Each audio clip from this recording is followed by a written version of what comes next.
हमारी अमेजिंग आंखें इस खूबसूरत दुनिया को देखने में हमारी मदद करती हैं। लेकिन आओ आज देखते हैं कि हमारी आंखें कैसे दिखती हैं अंदर से।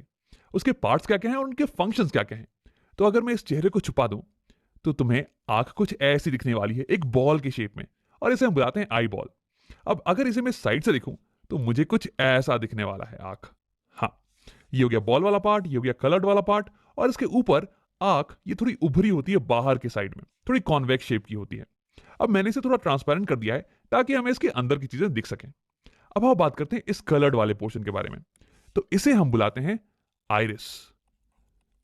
तो जब भी तुम किसी की आंख के कलर के बारे में बात कर रहे हो ना, तो असल में तुम उसके आइरिस के कलर के बारे में बात कर रहे हो। अब अलग अलग लोगों की आइरिस की कलर अलग अलग होती है। अब ऐसा क्यों होता है यार?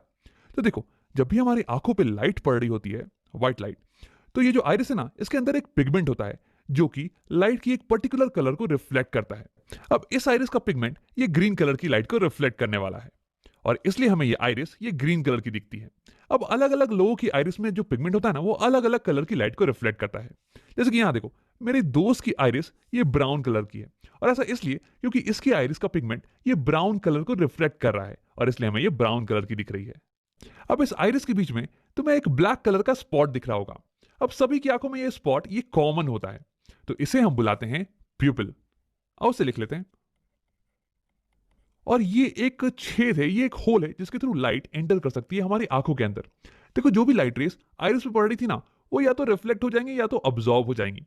लेकिन जो लाइट रेस इस ब्लैक स्पॉट पे, इस छेद पे पड़ेंगी ना, वो अंदर चली जाएंगी, कुछ ऐसे। और फिर ये अंदर जाके हमारी आंखों के अंदर इमेज बनाने वाली है बाहर की चीजों की, और इसी की मदद से हम बाहर की चीजों को देख पाते हैं। अब देखो, आइरिस का एक और इंपॉर्टेंट काम है कि वो इस छेद की साइज को कंट्रोल करता है, इस प्यूपल की साइज को कंट्रोल करता है। देखो, जब बाहर दिन का टाइम हो रहा हो, दोपहर का टाइम मान लो, तो बहुत रोशनी होने वाली है, तो उस टाइम बहुत ही लाइट रेस तुम्हारी आंखों के ऊपर पड़ने वाले हैं। अब अगर बहुत सारी लाइट रेस तुम्हारी आंखों के अंदर एंटर कर गए, तो वो आंखों के सेल्स को बर्न कर सकते हैं, उन्हें डैमेज पहुंचा सकते हैं। तो इससे बचाने के लिए आइरिस दिन के टाइम ये प्यूपल को छोटा कर देता है, कुछ ऐसे, ताकि कम लाइट रेस हमारी आंखों के अंदर जाएं और फिर भी हम अच्छे से देख पाएं बाहर की चीजों को। लेकिन शाम के समय जब बाहर की रोशनी बहुत ही कम हो, तब तो हमें ज्यादा रोशनी चाहिए होती है बाहर की चीजों को देखने के लिए। तो उस टाइम आइरिस इस छेद को, इस प्यूपल को बड़ा कर देता है, कुछ ऐसे, ताकि अब ज्यादा लाइट रेस हमारी आंखों के अंदर जाएं और हम बाहर की चीजों को क्लियरली देख पाएं। तो यानी कि हमारी आइरिस ये खिड़की पे लगे हुए पर्दे की तरह काम करती है। जब बाहर दोपहर का समय हो तो तुम पर्दे को ऑलमोस्ट पूरा क्लोज कर देते हो ताकि बहुत ही कम लाइट रेस अंदर आ पाए, और जब शाम का समय हो तो तुम पर्दे को ऑलमोस्ट पूरा खोल देते हो ताकि ज्यादा रोशनी अंदर आ पाए और तुम चीजों को देख पाओ। अब देखो, यही एक्सपेरिमेंट तुम खुद घर पे भी कर सकते हो। एक डार्क रूम में जाना और फिर शीशे के सामने खड़े होकर अपने पीपल को देखना। देखो, इस समय तुम्हारी पीपल ये बहुत ही बड़ी होगी, लेकिन जैसे ही तुम लाइट को ऑन करोगे ना, तो वैसे ही तुम्हारी पीपल ये छोटी होती चली जाएगी। अब आओ बात करते हैं आई के कुछ और पार्ट्स के बारे में। उसके लिए मैं इस आइरिस को यहाँ पे छुपा देता हूँ। मैंने यहाँ पे आइरिस का क्रॉस सेक्शन बना दिया है। ये ग्रीन वाला पार्ट ये हो गया आइरिस, और ये बीच में जो होल है ये हो गया प्यूपिल। लाइट इसके थ्रू एंटर करेगी और फिर ये मिलने वाली है इस कॉन्वेक्स शेप के लेंस से। ये हो गया हमारी आंखों का लेंस, आई लेंस। देखो, इसका काम है कि इनकमिंग लाइट रेस को फोकस कर देता है इस पीछे वाली सरफेस पे, और फिर यहाँ पे एक क्लियर इमेज बन जाती है। अब देखो, ये बल्ज्ड पोर्शन है, उभरा हुआ पोर्शन, इसे हम बुलाते हैं कॉर्निया। इसे हम बुलाते हैं कॉर्निया।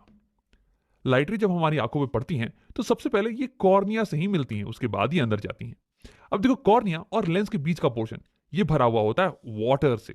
वैसे 99.9% वाटर होता है, 0.1% कुछ विटामिन और प्रोटीन्स वगैरह होते हैं, और इस पोर्शन को हम बुलाते हैं एक्वस ह्यूमर।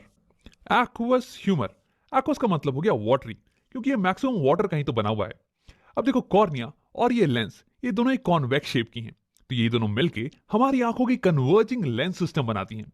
ये दोनों मिलके इनकमिंग रेस को कन्वर्ज करती हैं ताकि कि एक शार्प इमेज हमें इस पीछे वाले सरफेस पे मिल जाए। अब देखो, मैक्सिमम रिफ्रैक्शन ये कॉर्निया पे ही होता है, क्योंकि जो लाइट रेस एंटर कर रही है ना, वो एयर से आ रही हैं, और फिर कॉर्निया के बाद में वाटर का सिस्टम। तो यानी कि यहाँ पे maximum change in refractive index होता है, और इसलिए लाइट की मैक्सिमम बेंडिंग ये कॉर्निया के ऊपर ही होती है। उसके बाद लाइट रेस प्यूपल के थ्रू लेंस पे हिट करती हैं। अब लेंस जो है ना, ये हल्का एडजस्टमेंट प्रोवाइड करता है इन लाइट रेस को, ताकि ये लाइट रेस कंप्लीटली फोकस हो जाए इस पीछे वाले सरफेस के ऊपर ही, और यहीं पे एक फोकस्ड इमेज हमें मिले। अब देखो इस पीछे वाले सरफेस को, इसे हम बुलाते हैं रेटिना। अब अगर इस रेटिना के ऊपर हमें एक फोकस इमेज मिले ना, तो हम उसे क्लियरली देख पाएंगे, उसे क्लियरली रीड कर पाएंगे। लेकिन अगर एक फोकस इमेज नहीं मिल रही है, तो हमें बाहर की चीजें धुंधली नजर आने वाली हैं। तो यानी कि रेटिना ये एक स्क्रीन की तरह काम करता है, एक पर्दे की तरह, जिसपे कि इमेज बन सके। अब देखो तुम ये सोच रहे होगे कि अगर इस पे इमेज बन जाए तो हम इसे कैसे देख पाते हैं। तो ऐसा इसलिए क्योंकि रेटिना जो है ना, ये लाइट सेंसिटिव सेल्स से बना हुआ है। यानी कि उस पे अगर इन सेल्स पे अगर लाइट पड़े तो ये सेल्स एक्टिवेट हो जाते हैं, ये लाइट को फिर इलेक्ट्रिकल सिग्नल्स में कन्वर्ट कर देते हैं। और फिर यहाँ पे क्या होता है, रेटिना पे कुछ नर्व्स होती हैं, ऑप्टिक नर्व्स, जो कि इन सिग्नल्स को, इलेक्ट्रिकल सिग्नल्स को ले जाती हैं हमारे ब्रेन के पास। और हमारा ब्रेन ये कंस्ट्रक्ट कर लेता है कि ये इमेज कैसी होने वाली है, और फिर हमें बताता है कि बाहर की दुनिया कैसी दिख रही है। तो इन नर्व्स को हम बुलाते हैं ऑप्टिक नर्व्स। आओ लिख लेते हैं यहाँ पे। अब देखो रेटिना और लेंस के बीच का जो पोर्शन है, ये भरा हुआ होता है एक जेली लाइक मटेरियल से। इसे हम बुलाते हैं विट्रस ह्यूमर। विट्रस का मतलब हो गया ग्लासी। अब ये ग्लास की तरह कठोर तो नहीं, बल्कि ग्लास की तरह ट्रांसपेरेंट जरूर है, ताकि लाइट इससे पास कर सके। अब देखो इसका फंक्शन ये होता है कि ये हमारी आई बॉल को सपोर्ट प्रोवाइड करे। अब अगर विट्रस ह्यूमर नहीं होता तो आई बॉल ये स्फेरिकल तो नहीं रह पाती, ये तो पिचक जाती ना। तो यहां हमारे पास हो गया एक्वस ह्यूमर, जो कि वाटरी है, और ये कॉर्निया और लेंस को न्यूट्रिशन प्रोवाइड करता है। और यहाँ पे विट्रस ह्यूमर ये जेली लाइक है, और ये हमारे आई बॉल को सपोर्ट प्रोवाइड करता है। अब आओ एक आखिरी चीज के बारे में बात करते हैं, इन फाइबर लाइक मटेरियल्स के बारे में जिन्होंने हमारे लेंस को पकड़ रखा है। इन्हें हम बुलाते हैं सीलरी मसल्स। अब देखो ये सीलरी मसल्स ये हमारे लेंस के शेप को बदल सकती हैं। तो हाँ, हमारा लेंस ये एक रिजिड मटेरियल का नहीं बना हुआ है, बल्कि ये एक जेली लाइक मटेरियल का बना हुआ है। और अगर तुम इसे पिचकाओगे ना, तो ये पिचक जाने वाला है, और इसकी जो कर्व्ड पोर्शन है ना, ये और ज्यादा कर्व्ड हो जाने वाली है। और अगर तुम इसे खींचोगे तो ये एलोंगेट हो जाने वाला है, और इसकी कर्वेचर ये पतली हो जाने वाली है। अब तुम सोच रहे हो कि यार इसका क्या फायदा है। तो देखो हमारी आंखें अलग अलग दूरी पे रखे हुए ऑब्जेक्ट्स पे फोकस कर सकती हैं, उनकी इमेज को सेम डिस्टेंस पे बना सकती हैं। अब ऐसा करने के लिए हमारे लेंस के पावर को चेंज होना पड़ेगा, और ऐसा करने के लिए हमें अपने लेंस के कर्वेचर को चेंज करना पड़ेगा, और वही करने में मदद करती है हमारी सीलरी मसल्स। अब उसे और थोड़ा डिटेल में समझते हैं। तो आप केवल फोकस करते हैं हमारे लेंस पे। अब मान लो कि तुम किसी दूर रखी हुई ऑब्जेक्ट को देख रहे हो।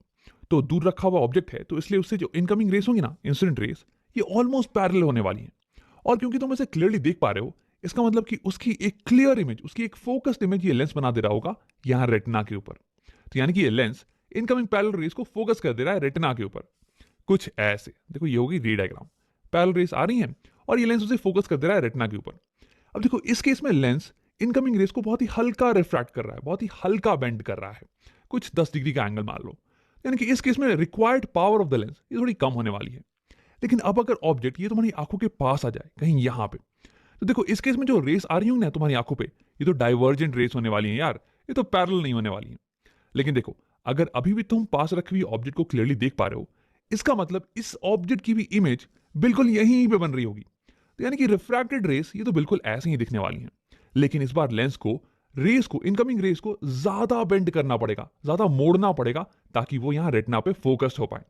देखो मैं यहां पर रे डायग्राम तुम्हें दिखाने वाला हूं, तुम एक बार अमाउंट ऑफ बेंडिंग पे ही फोकस करना। तो यहां तुम देख सकते हो जब ऑब्जेक्ट पास में आ गया तो ये इंसिडेंट रेस ये डाइवर्जेंट थी, और ये ऐसे चली जाती। लेकिन हमारे लेंस ने अब इन इनकमिंग रेस को इतना बेंड कर दिया है, ऑलमोस्ट 45 डिग्री से बेंड कर दिया है, ताकि ये यहां रेटिना पे फोकस हो पाए। तो यानी कि जब ऑब्जेक्ट पास में होता है तो लेंस को ज्यादा बेंड करने की जरूरत पड़ती है, यानी कि ज्यादा पावर रिक्वायर्ड है लेंस की। लेकिन जब ऑब्जेक्ट दूर रखा हो तो हमें लो पावर रिक्वायर्ड होती है, लो बेंडिंग रिक्वायर्ड होती है। तो देखो कैसे अलग अलग दूरी पर रखे हुए ऑब्जेक्ट्स पे फोकस करने के लिए हमें अलग अलग पावर की लेंस की रिक्वायरमेंट होती है। अब देखो यार हमारी आंखों में लेंस तो एक ही है, हम लेंस को तो बदल नहीं सकते हैं। तो हम क्या करते हैं कि लेंस के कर्वेचर को बदल देते हैं, इसे पतला और मोटा करते हैं डिपेंडिंग ऑन किस चीज पे हम फोकस कर रहे हैं। अगर हम किसी दूर की चीज पे फोकस कर रहे होते हैं तो हमें एक कम पावर की लेंस चाहिए होती है, जो कि लाइट रेस को कम बेंड करे। तो उस केस में हमारी सिलरी मसल्स ये रिलैक्स हो जाती हैं, ये हमारे लेंस को इलोंगेट कर देती हैं, ताकि इसकी कर्वेचर ये कम हो जाए और ये लाइट रेस को कम बेंड करे, इसकी पावर कम हो जाए। लेकिन जब हम पास की चीजों पे फोकस कर रहे होते हैं तो उस केस में हमें एक हाई पावर की लेंस की जरूरत होती है, ताकि हम इन डाइवर्जेंट रेस को ज्यादा बेंड कर पाए। तो उस केस में हमारी सिलरी मसल्स ये लेंस को पिचका देती है, ताकि इसका कर्वेचर ये बड़ा हो जाए, और उसके बाद ये ज्यादा बेंड करने लगे, इसकी पावर बढ़ जाए। तो ऐसे ही सीलरी मसल हमारे आई लेंस के शेप को चेंज कर सकती है, इसके पावर को चेंज कर सकती है। तो सीलरी मसल के इसी पावर को हम बोलते हैं पावर ऑफ एकोमोडेशन। अब देखो आगे की कुछ वीडियोस में हम इसके बारे में डिटेल में बात करने वाले हैं, तो अगर ये तुम्हें समझ में नहीं भी आया हो ना तो घबराने की कोई बात नहीं है। आओ वीडियो को यहीं पे खत्म करते हैं और इसे समराइज कर लेते हैं। तो इस वीडियो में हमने आई के अलग अलग पार्ट्स और उनके फंक्शंस के बारे में पढ़ा। सबसे पहले लाइट जब हमारे आंखों में पड़ती है तो वो टच करती है कॉर्निया को।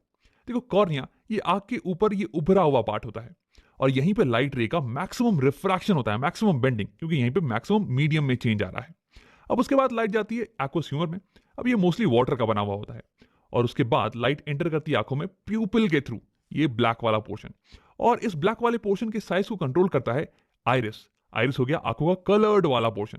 अब इसके बाद लाइट रेस पास करती है लेंस के थ्रू। देखो लेंस का काम होता है लाइट रेस को फाइन एडजस्टमेंट प्रोवाइड करना ताकि इमेज एग्जैक्टली रेटिना के ऊपर ही बन जाए। अब इसमें इसकी मदद करती हैं सिलरी मसल्स जो कि इसके शेप को चेंज कर सकती हैं और इसलिए इसके पावर को भी चेंज कर सकती हैं। अब इसके बाद लाइट रेस पास करती है विट्रस ह्यूमर के थ्रू। ये विट्रस ह्यूमर ये आई बॉल के शेप को मेंटेन करके रखता है। अब इसके बाद लाइट रेस इमेज बना देती है हमारी रेटिना के ऊपर। रेटिना एक स्क्रीन की तरह काम करता है जिसपे कि इमेज जब बने तो हम उसे क्लियरली देख पाते हैं। देखो रेटिना बना होता है बहुत ही लाइट सेंसिटिव सेल से जिन्हें हम कहते हैं रॉड्स एंड कोन सेल। जब लाइट इन पे पड़ती है तो ये एक्टिवेट हो जाते हैं और ये लाइट को कन्वर्ट कर देते हैं इलेक्ट्रिकल सिग्नल्स में। और ये सिग्नल ऑप्टिकल नर्व्स के थ्रू हमारे ब्रेन तक पहुंच जाते हैं और फिर हम बाहर की दुनिया को देख पाते हैं।